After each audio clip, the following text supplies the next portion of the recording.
Dokter Rita. Halo, Apa Mayo. kabar, Dok? Baik.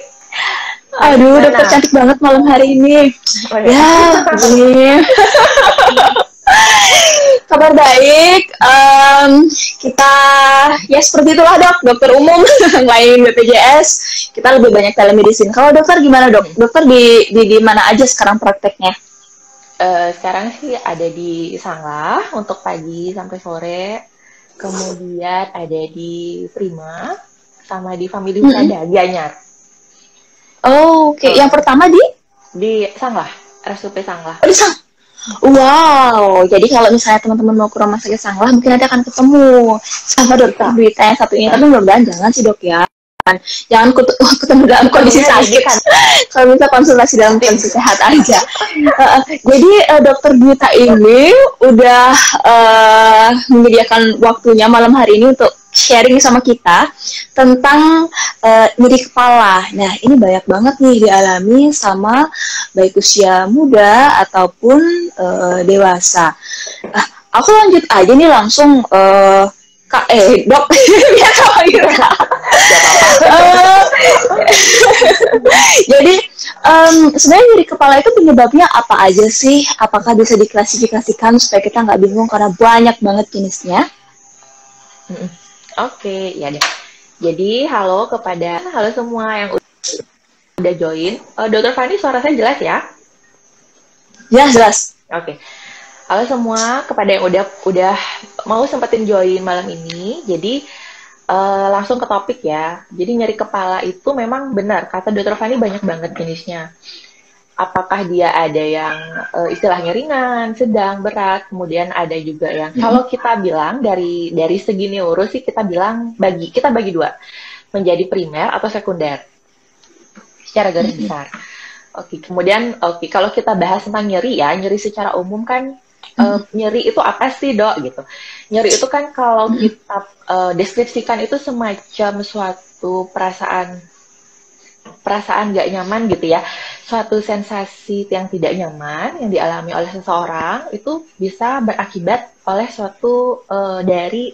akibat dari kerusakan struktural jaringan. Itu biasanya, per definisi untuk nyeri sendiri.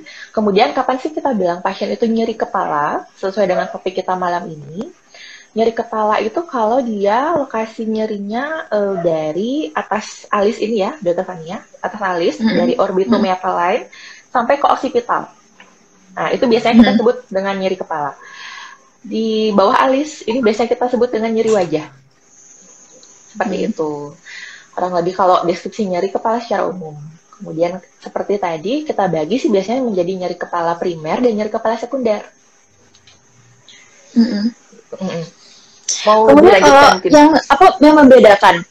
yang membedakan antara nyeri kepala primer sama sekunder. Oke. Jadi kalau yang membedakan kapan sih kita bilang dia nyeri kepala primer, kapan kita bilang dia nyeri kepala sekunder?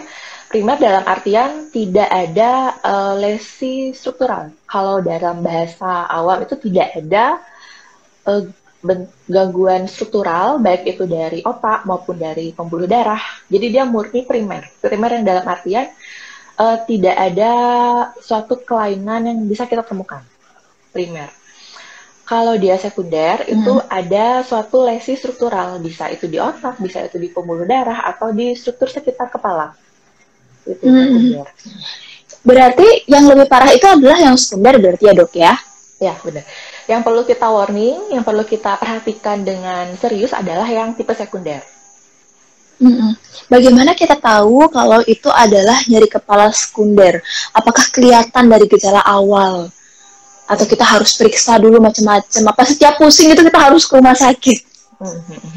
Iya, pastinya kapan sih kita bilang sekunder? Kita akan harus tahu dulu ya primernya seperti apa ya, Dokter Fani ya. Kalau secara umum, kalau kita bilang nyeri kepala primer itu mungkin orang-orang sering dengar istilah migrain. Migrain, kemudian nyeri kepala tension itu dalam artian spasme otot atau otot tegang, kemudian ada nyeri kepala tipe cluster, dan nyeri kepala bisa karena dicetuskan oleh aktivitas, oleh batuk, itu bisa juga merupakan suatu nyeri kepala primer, ataupun juga oleh aktivitas seksual. Dan biasanya nyeri kepala primer itu rata-rata kebanyakan sifatnya ringan sampai sedang. Hanya beberapa persen dari nyeri kepala primer yang dia sifatnya berat dan membuat pasien itu sampai tidak bisa beraktivitas. Secara umum. Kemudian kalau nyeri kepala primer biasanya sih pasien masih bisa biasa aktivitas walaupun dia muncul nyerinya, pasien masih bisa aktivitas dengan biasa, masih bisa mengatasi dengan obat gitu. Salah satu mungkin secara umum ya Dokter Fania, tapi tidak semua nyeri kepala primer itu ringan. Sifat secara umumnya adalah seperti itu, kemudian tidak ada defisit neurologis, jadi pasiennya tidak ada kelemahan, tidak ada kejang, kemudian tidak ada penglihatan kabur, seperti jadi tidak ada defisit neurologis yang tidak mengganggu aktivitas sehari-hari. Itu kita bisa bilang dengan kebanyakan sifat dari nyeri kepala primer adalah seperti itu. Kemudian kalau dia secara umum untuk nyeri kepala sekunder biasanya ada pencetus Dokter Fani. Biasanya kalau kita singkat ya Dokter Fani ya, secara jembatan keledai ya, kita sering bilang dengan istilah Snoopy, SNOOPY, Snoopy. Jadi mungkin nanti untuk teman-teman juga yang ada di fase ke-1 atau di pelayanan utama, misalnya si pasien ini datang dengan nyeri kepala, kemudian ada gejala S pertama, ada gejala sistemik. Sistemik yang dalam artian dia ada demam, kemudian ada penyakit sistemik seperti keganasan, riwayat keganasan, kemudian ada penyakit seperti imunokompromis, HIV. Nah, itu termasuk adalah gejala nyeri kepala dengan warning sign yang kita perlu curigai. S yang pertama. Kemudian untuk huruf N yang kedua adalah neurologic symptom, ya. Neurologic symptom yang dalam artian seperti tadi ada gejala neurologis, jadi ada kelemahan, ada kejang, kemudian ada penurunan kesadaran. Itu kita curiga ya suatu warning sign. Kemudian bahaya. Bahaya. Itu onsetnya dia sangat mendadak Dokter. Jadi mendadak dan sangat nyeri. Mendadak dalam hanya hitungan menit, pasien sudah sangat kesakitan. Dan untuk pertama kalinya.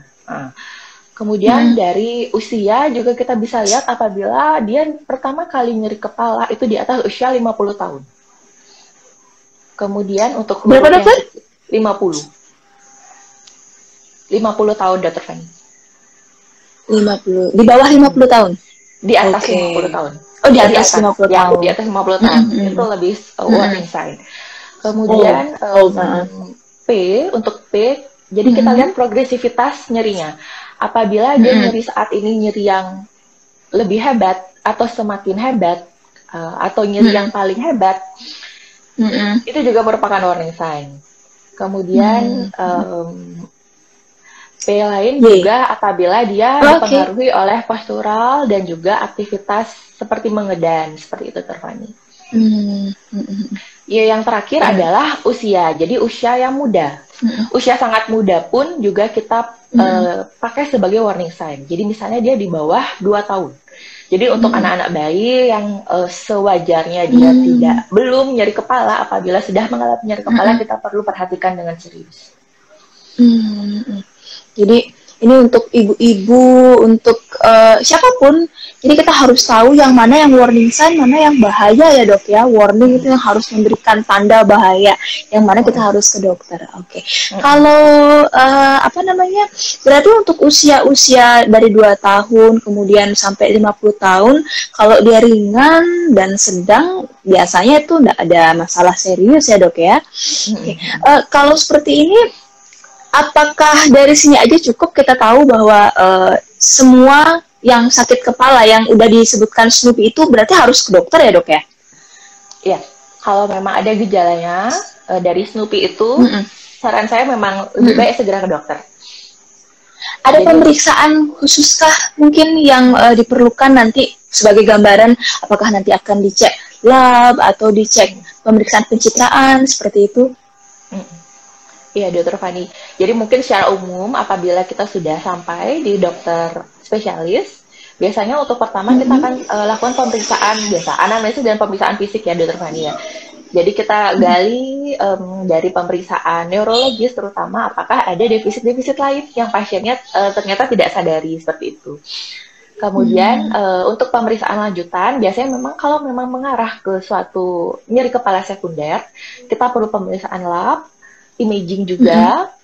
Ya, seperti itu Terfani. Jadi untuk memastikan apakah nyeri kepala pasien ini sekunder atau primer. Karena tidak jarang Dr. Fani bahwa nyerinya dia itu sifatnya ringan, tapi ternyata bisa juga ada sesuatu atau sebaliknya, ya, atau sebaliknya. Oke. Oh gitu, oke. Jadi kalau untuk sebelum bisa berangkat ke rumah sakit nih dok ya kan, karena juga sekarang lagi pandemi, mungkin orang masih berpikir untuk tunda-tunda dulu.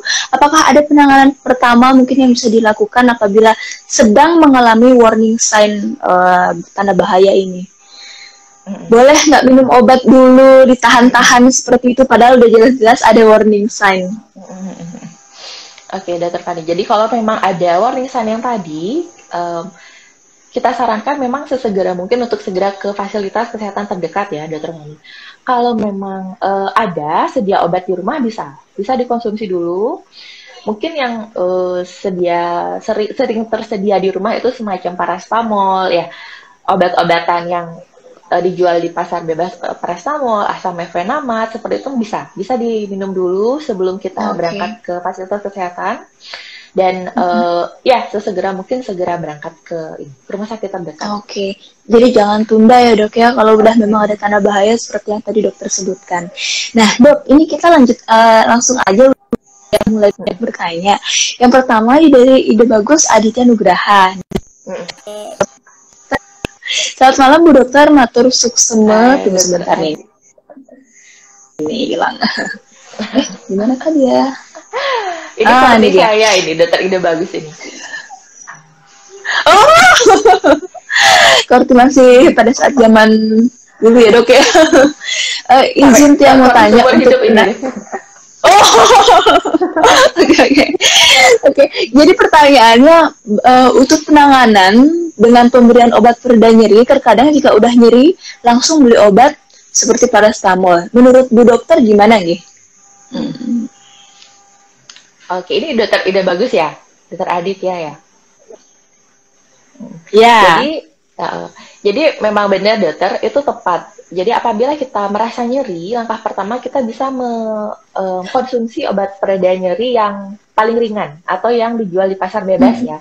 Dalam artian tidak perlu resep dan penggunaannya pun tidak dibatasi seperti itu. Jadi benar kita bisa konsumsi dulu paracetamol dengan dosisnya sih biasanya kalau untuk orang dewasa itu bisa sampai 1000 mg sekali minum dan bisa diulang sampai 6 kali sehari. Itu maksimal. Ya. 6 kali sehari berarti setiap 4 jam ya? Setiap 4 jam, ya.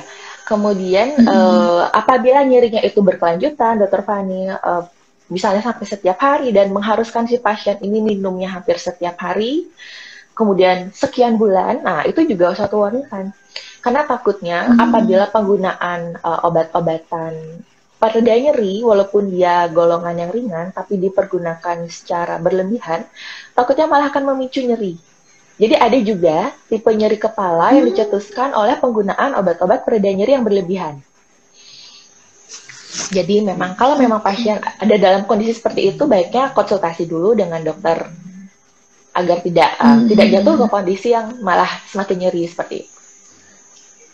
Jadi untuk pertanyaannya untuk dokter ide bagus, semoga udah menjawab ya. Terus nih dari Agung Widyani, dokter kalau saya migrain tiap marah-marah atau berantem sama suami gimana dong obatnya? Nah ini menarik nih dok, apakah pikiran atau stresor psikis itu berpengaruh dan jika berpengaruh seberapa besar? Jadi benar banget ya, ini adalah kejadian nyeri yang memang sangat pasti sebagian besar dari kita alami ya, Dokter Fani ya. Stres, kemudian cemas, kelelahan, kurang istirahat, sangat bisa memicu nyeri. Ya, jadi mengapa hal itu terjadi? Karena memang kondisi-kondisi yang penuh dengan stresor itu biasanya juga akan meningkatkan kalau kita bilang secara ilmu dari nyeri, dia akan meningkatkan faktor-faktor inflamasi. Dan dalam arti dia akan meningkatkan faktor inflamasi untuk mencetuskan nyeri, Dokter Fani. Yang dimana nyeri itu biasanya kan akan tercipta kalau struktur pekan nyerinya tereksitasi ya, tercetus ya, Dokter Fani. Jadi efek dari stres ini dia akan mencetuskan faktor inflamasi pada area-area yang pekan nyeri dan membuat nyeri kepala. Jadi bisa dia akan membuat otot kita tegang, otot kemudian akan membuat tendon urat-urat kita juga kaku, kemudian membuat kulit kita mengeras, di mana semua struktur itu bisa berefek ke terjadinya nyeri kepala.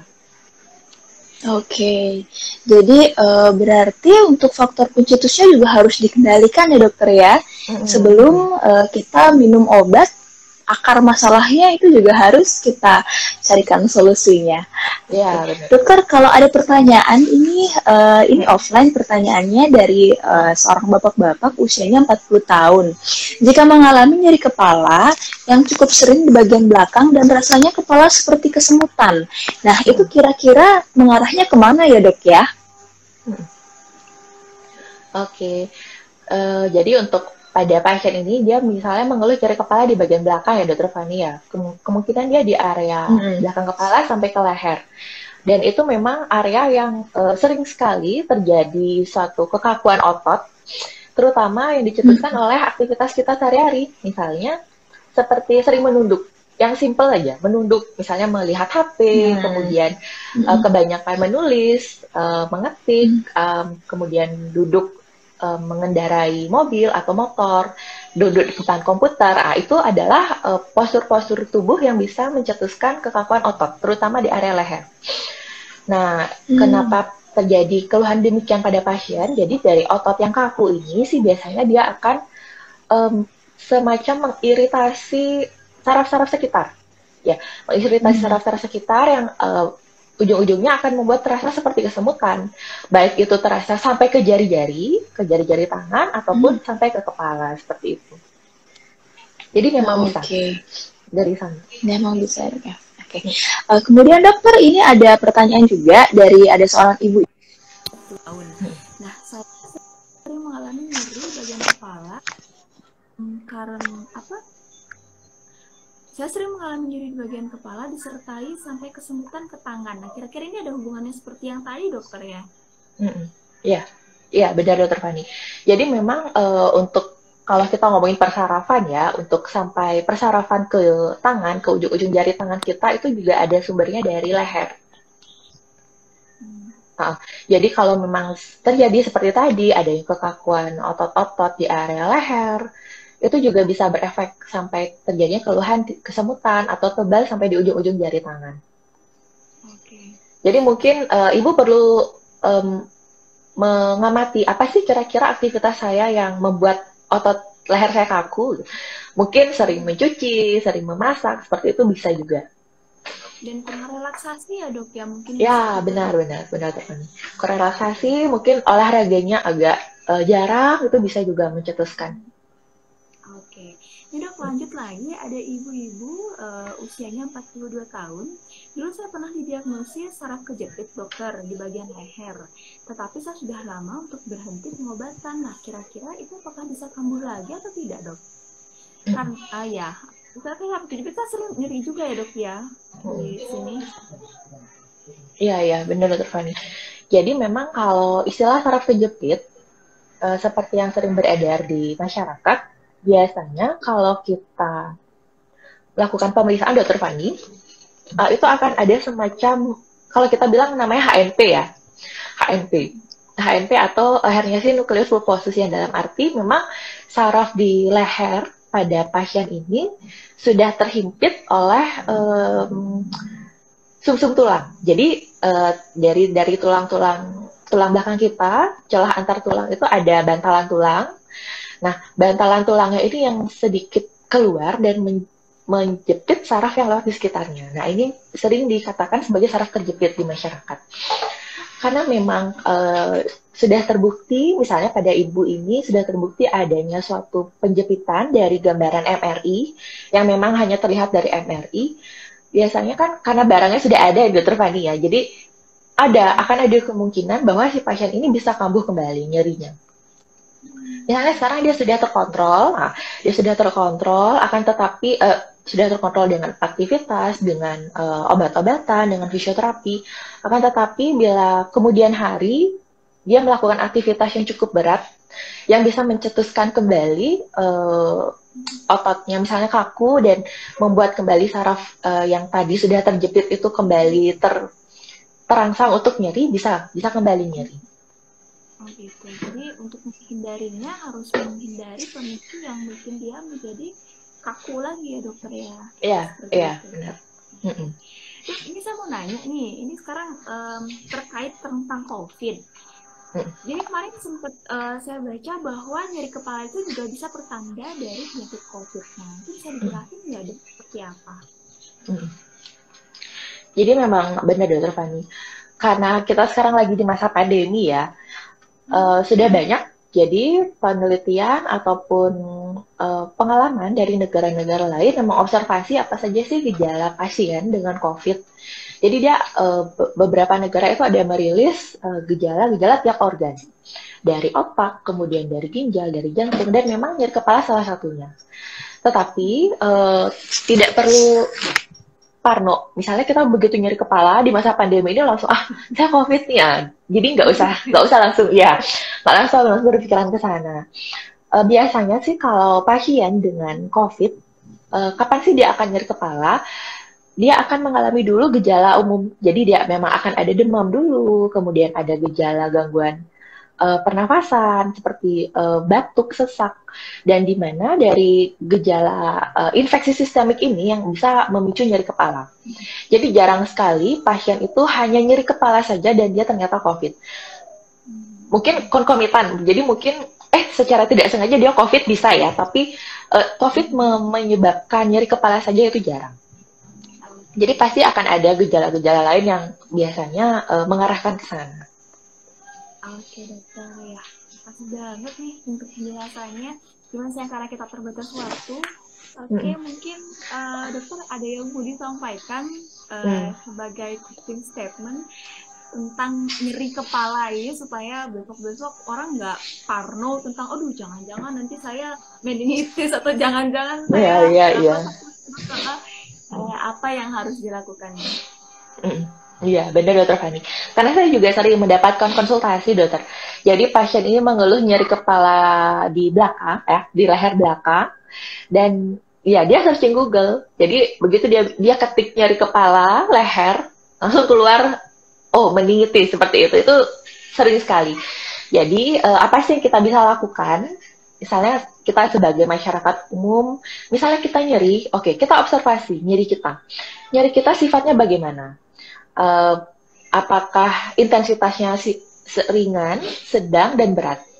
Kemudian efek dari nyeri ini apakah kita masih bisa beraktivitas? Kita masih bisa masak, kita masih bisa makan, kita masih bisa mengendarai kendaraan, kita masih bisa bekerja. Kemudian apakah kita ada keluhan lain? Misalnya kita ada kelemahan, kemudian kita ada kejang. Jika memang dari semua itu tidak ada dan kita masih bisa aktivitas, masih bisa seperti biasa, kita bisa cukup yakin bahwa ini adalah nyeri kepala yang primer atau yang ringan. Dan ini kita bisa atasi dengan mengkonsumsi obat-obatan yang ringan dulu seperti paracetamol, asam mefenamat, mungkin juga pernah mendengar ibuprofen, ya seperti itu bisa kita coba konsumsi. Apabila nyerinya ini bertahan mungkin sekian hari, tidak hilang-hilang sampai seminggu, kita bisa kemudian konsultasi. Bisa juga telemedicine ya, Dokter Fani ya sekarang, karena zaman pandemi ini ada banyak sekali aplikasi telemedicine yang sudah ada. Jadi bisa konsultasi dulu di sana. Kalau sama Dokter Duta sendiri, dokter apakah ini telemedicine juga dok? Oh iya, saya ada ikut Dokter Fani. Ini sebut merek ya? Nggak apa-apa ya? Nggak apa-apa. Oh, nggak apa-apa. Oke. Oh iya. Saya ada di ini. Halo Dok. Oke, siap. Ah, Jadi kalau misalnya ada butuh konsultasi tentang neurologi, tentang mm, nyeri saraf seperti itu, nanti kan bisa langsung konsultasi sama dokter Dika melalui Halodoc ya dok ya, ya di bisa. Jampel Ibu. Oke deh, siap. Terima Mm, kasih banyak dokter sharingnya, sangat mm, bermanfaat pasti. Jadi orang-orang tuh punya bekal selama masa pandemi mm, ini, nggak harus parno ke rumah sakit kalau memang harus ke rumah sakit, dan juga mm, nggak sampah gitu di rumah, dan juga kalau misal di rumah juga bisa nanganin sendiri dengan mm, obat-obatan yang itu tadi dokter mm. sampaikan. Makasih banyak Iya. dok ya untuk sharingnya malam Oke, hari ini. iya. Sehat selalu di keluarga dan juga di tempat kerja dok ya. Aman-aman Iya. semua dok ya. Salam untuk Iya. semuanya. Terima kasih Oke, sekali dok ya. sama-sama. Selamat malam. Oke, malam, Dokter Fani.